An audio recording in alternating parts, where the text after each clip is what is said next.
Commercial Development Act of 1992. We have a total of 67,500. Tingnan mo yung bato. That's compressed along the city, Bataan area, that is Coral, and also Zambales area.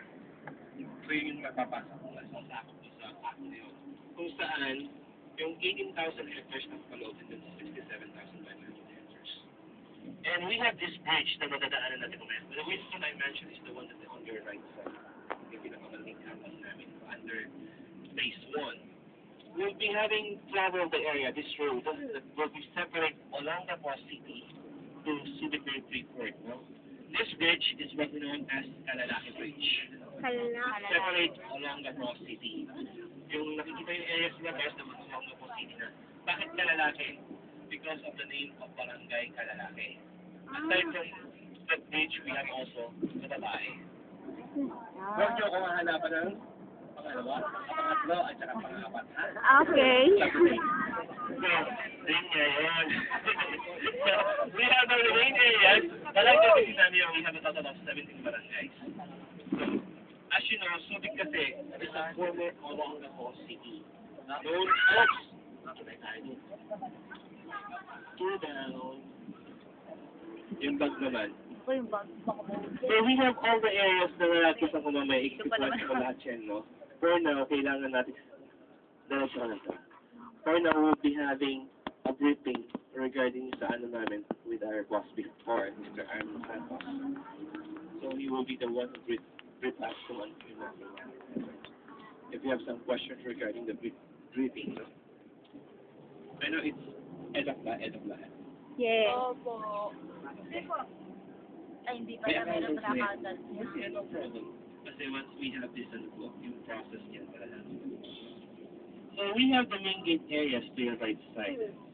This main gate area is the exit during the time of Americans, no? Yung sinasabi namin main gate. Kaya lang po, naka-close po siya for vehicles kasi ginagawa ko namin yung road, no? Most of the people are passing through this area. That's exit going to Olongapo City. Kung saan yung Olongapo City, like I said, we have a total of 70 barangays, and we have a population of approximately 300. Hey, wait, reason mo. But, in a just more students natin kulang po ang Olongapo. Mamaya may discuss ko yung mga companies that we have now, because almost 50% of our investors na pala, baka mag-wonder kayo, 50% of our investors are Filipinos. So naman pa rin po tayo. Wow. The 50% are divided to, diretso na tayo. Sa araw na po tayo. So you can see one of our school under by Aura College.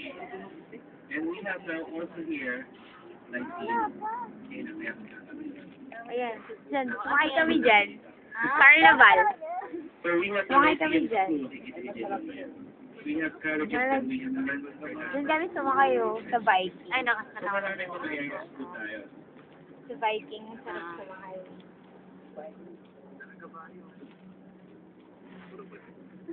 Sabihin nakapamasyal ka ba kahit kayo may nakasitan?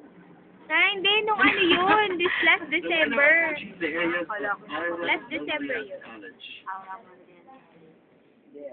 Last December. Ano ba tayo?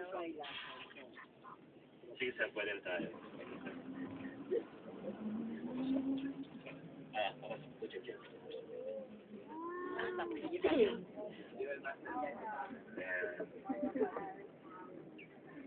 Iba yun na.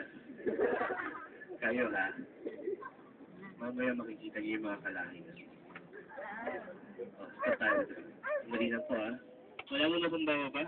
We have to kalahin natin na nagtitingin na. Sorry. Kung saan po kayo mag-briefing.